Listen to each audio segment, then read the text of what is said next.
Alphanumeric কোডের এখন আমাদের যে আলোচ্য বিষয়টা নিয়ে আমরা আলোচনা করব সেটি হচ্ছে ইউনিকোড। ইউনিকোড বলতে ইউনিভার্সাল কোড। এই কোডের বিশেষ বৈশিষ্ট্য হচ্ছে, খেয়াল করে দেখো, ASCII 7 দ্বারা 128টি চিহ্ন বা অঙ্ককে কনভার্ট করা যেত, ASCII 8 দ্বারা 256টি, এমনকি UBCD কোড দ্বারাও 256টি কোড কনভার্ট করা যেত। বাট যদি 256টির বেশি চিহ্ন বা অক্ষরকে কনভার্ট করতে হয় কোনো কোড দ্বারা, তাহলে আমরা কী ব্যবহার করব? সো বিজ্ঞানীরা ভাবলো পৃথিবীর বিভিন্ন দেশের ভাষার প্রত্যেকটি অক্ষরের বিপরীতে তারা একটা ফিক্সড ভ্যালু রাখবে বা তাকে কোডিংয়ের অন্তর্ভুক্ত করবে। পৃথিবীর সমস্ত দেশের ভাষার অন্তর্গত বর্ণমালাকে, যেমন বাংলার ক খ গ, চীনা ভাষার অক্ষরগুলোকে, বর্ণমালাগুলোকে। সো তারা ভাবলো যে পৃথিবীর সমস্ত দেশের ভাষার বর্ণগুলোকে অন্তর্ভুক্ত করার জন্য এমন একটা কোডিং পদ্ধতি ব্যবহার করা উচিত যেটি দ্বারা অনেকগুলো সংখ্যা বা অঙ্ককেই কনভার্ট করা যায়। সো ইউনিকোড মূলত কত বিটের? 16 বিটের। কত বিট?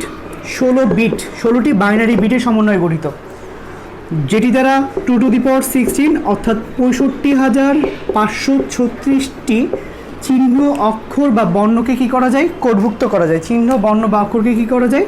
কোডভুক্ত করা যায়। কি দ্বারা? আলফা নিউমেরিক কোডের ইউনিকোড দ্বারা। ঠিক আছে। বাট উইকিপিডিয়া থেকে তোমাদের কিছু ইনফরমেশন দিই। এই যে 65,536টি অক্ষর, বর্ণ বা চিহ্নকে যে কোডভুক্ত করা যাবে, এ পর্যন্ত পৃথিবীর যে কোডভুক্তগুলো অন্তর্ভুক্ত হয়েছে সেগুলো সবগুলো দেশের ভাষার যে বর্ণমালাগুলো যে অন্তর্ভুক্ত হয়ে গেছে, সেগুলো সংখ্যা প্রায় অ্যাপ্রক্সিমেটলি প্রায় 10,000। কত? প্রায় 10,000। তাহলে অদূর ভবিষ্যতে বিশ্ববাসী আরও 55,000 চিহ্ন, অক্ষর বা বর্ণকে কিন্তু কি এই ইউনিকোডের অন্তর্ভুক্ত করতে পারবে। এবং বাংলা ভাষাও কিন্তু কি ইউনিকোডের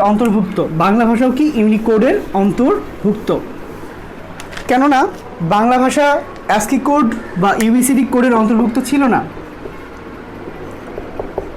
কেননা সেটা তখন বাংলা ভাষাকে বাংলাদেশের মানুষ বা ভাষাবিদরা কম্পিউটারকে বোঝানোর প্রয়োজনীয়তা মনে করতো না হয়তো। আসলে ইউনিকোড কনসোর্টিয়াম গঠন করা হয় 1987 সালে। ঠিক আছে, 1987 সালে গঠন করা হয় কিছু বিজ্ঞানীদেরকে নিয়ে, এবং সেই বিজ্ঞানীরা 4 বছরের নিরলস পরিশ্রমের ফলে 1991 সালে অ্যাপল ইঙ্ক, আমি সংস্থাগুলোর নাম বলে দিচ্ছি, অ্যাপল ইঙ্ক এবং জেরক্স কোম্পানি একসাথে ইউনিকোড বাজারে নিয়ে আসে। সর্বপ্রথম ইউনিকোড বাজারে নিয়ে আসে 1991 সালে। এবং প্রতিষ্ঠাতার প্রায় 23 বছর পর 2010 সালের 30শে জুন বাংলাদেশ সর্বপ্রথম ইউনিকোড কনসোর্টিয়ামের অন্তর্ভুক্ত হয়। মানে 2010 সালের 30শে জুনের পর থেকে কম্পিউটার বাংলা ভাষার অক্ষরগুলোকে বা বর্ণগুলোকে চিনে, তার আগে চিনতো না। এবং খেয়াল করে দেখো যে তোমরা অনেক সময় দেখবা যে তোমাদের কম্পিউটারের উইন্ডোজটা যে ব্যবহার করো, ওটা সফটওয়্যারটা আপডেট দিতে বলে বা তোমার ফোনটা আপডেট দিতে বলে। মনে করো 2010 সালের 30শে জুন যখন বাংলাদেশ প্রথম কিছু নির্দিষ্ট টাকার বিনিময়ে বাংলা অক্ষরকে কম্পিউটারে বোঝানোর জন্য এই কোডের যখন ইউনিকোড কনসোর্টিয়ামের যখন অন্তর্ভুক্ত হয়, তখন যেটা হয়ে থাকে যে তারা হচ্ছে ওই দিন বাংলা ভাষার অক্ষরগুলোর প্রতি একটা মান ফিক্সড একটা ভ্যালু তাদের কি সফটওয়্যারে দিয়ে দেয়। এবং সফটওয়্যারটা তারপর থেকে যারা সফটওয়্যারটা কিনে তারা তো অটোমেটিক্যালি পেয়েছে, বাট যারা সফটওয়্যারটা ইতিপূর্বে কিনে নিয়েছিল তাদেরকে ওই সফটওয়্যারটা আপডেট দিতে বলা হয়। হ্যাঁ, এই জন্যই কিন্তু আমাদের মাঝে মাঝে যে আমরা ডিভাইসগুলো ব্যবহার করি সেগুলো কিন্তু কি আপডেট দিতে বলা হয়। সো উইন্ডোজের ক্ষেত্রে কিন্তু কি এভাবে আপডেট দিয়ে মানগুলো কি প্রকাশ করতে হয়। ঠিক আছে। সো ইউনিকোড কনসোর্টিয়ামের অন্তর্ভুক্ত হয় 2010 সালে। সো বাংলা ভাষার জন্য যে স্থায়ী জায়গা বরাদ্দ দেওয়া ছিল, সেই বরাদ্দ জায়গা সম্পর্কে একটু জাস্ট তোমাদেরকে ধারণা দেওয়ার চেষ্টা করি। সেটি হচ্ছে বাংলা ভাষার জন্য তারা হচ্ছে সর্বমোট এই যে 65,536টির মধ্যে সর্বমোট 128টি চিহ্ন বা অক্ষর বা প্রকাশের অনুমতি দিয়েছিল। এটা আসলে জায়গাটা কিনে নিতে হয়। সো 128টির মধ্যে বাংলা বর্ণমালা এ পর্যন্ত অন্তর্ভুক্ত হয়েছে 96টি। অদূর ভবিষ্যতে বিশ্ববাসী আরও 32টি আরও 32টি ব্যবহার করতে পারবে। আসলে অপভ্রংশ বাংলা বলতে বাংলা তো কনভার্ট হতেই আছে, অপভ্রংশ বলতে মাগধী অপভ্রংশ থেকে যেমন বাংলা ভাষা এসেছে, এই ভাষাটা ক্রমান্বয়ে পরিবর্তিত হচ্ছে, ভাষার সাথে অনেকগুলো অক্ষর বা বর্ণমালা অন্তর্ভুক্ত হচ্ছে। সো এ পর্যন্ত 96টি অক্ষর বা চিহ্নকে কনভার্ট করেছে। সো তোমার মনে প্রশ্ন আসতে পারে 96টা অক্ষর বা চিহ্ন কোথায় পেলো? সো খেয়াল করে দেখো, ক খ গ রয়েছে, এগুলো 50টি বর্ণমালা তো রয়েছে, তারপরে জ ফলা, র ফলা, বিসর্গ, তারপরে সাপোজ বাংলার 1 2 0 1 2 3 1 2 3 না, বাংলার 0 1 2 3 এগুলো রয়েছে না। সো এ পর্যন্ত 96টি ব্যবহার করতে পেরেছে। অদূর ভবিষ্যতে বাংলা ভাষাভাষীরা আরও 32টি জায়গাকেই ব্যবহার করতে পারবে, যেটা তাদের জন্য স্থান বরাদ্দ করে দেওয়া রয়েছে। সো এতটুকু ইনফরমেশন, এবং প্রত্যেকটি ভাষার জন্য নির্দিষ্ট কিছু জায়গা বরাদ্দ দেওয়া আছে। ফর এক্সাম্পল বাংলা ভাষার জন্য যে জায়গাটা বরাদ্দ দেওয়া রয়েছে সেই জায়গাটা হচ্ছে, এবং ইউনিকোড লেখা হয় এভাবে \U 0980 এভাবে লেখা হয়। \U মানে ইউনিকোড বোঝানো হয়। সো বাংলা ভাষার জন্য রেঞ্জটা হচ্ছে এইটা থেকে 0980 থেকে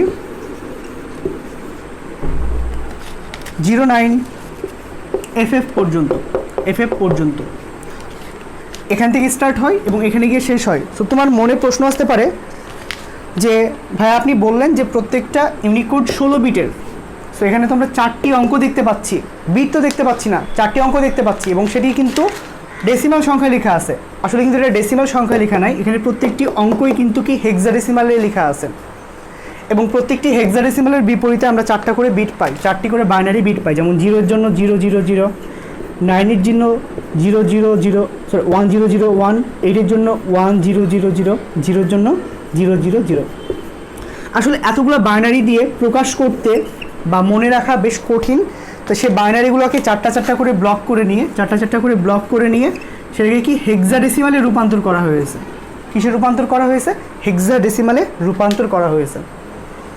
হ্যাঁ, এবং এখান থেকে শুরু হয়েছে বাংলা ভাষার মানটা, হয়তোবা এই মানের প্রেক্ষিতে হয়তোবা ক মান প্রদর্শন করা হয়েছে, এবং এখানে শেষ হয়েছে, এই হেক্সাডেসিমালে শেষ হয়েছে। যেমন 0-এর জন্য 0, 0000, 9-এর জন্য 1001, F-এর জন্য 111, F-এর জন্য 111। অর্থাৎ হেক্সাডেসিমাল থেকে বাইনারি বের করলেই কি তুমি মানটা পেয়ে যাবা। ওকে, এটা যে শুধু বাংলা ভাষার জন্যই মানটা প্রদর্শন করেছে তা না, বাংলা ভাষা রয়েছে, বাংলা ভাষার সাথে সাথে তোমার এখানে যে মানটি রয়েছে সে মানটি রয়েছে হচ্ছে গ্রিক রয়েছে, ল্যাটিন রয়েছে। ল্যাটিনের জন্য ব্যবহার করা হয় মানটা 0000 থেকে 024F, এটা ল্যাটিনের জন্য, এটা হচ্ছে ল্যাটিন। তারপরে রয়েছে গ্রিকের মানটা 03, গ্রিকের জন্য মানটা হচ্ছে 03।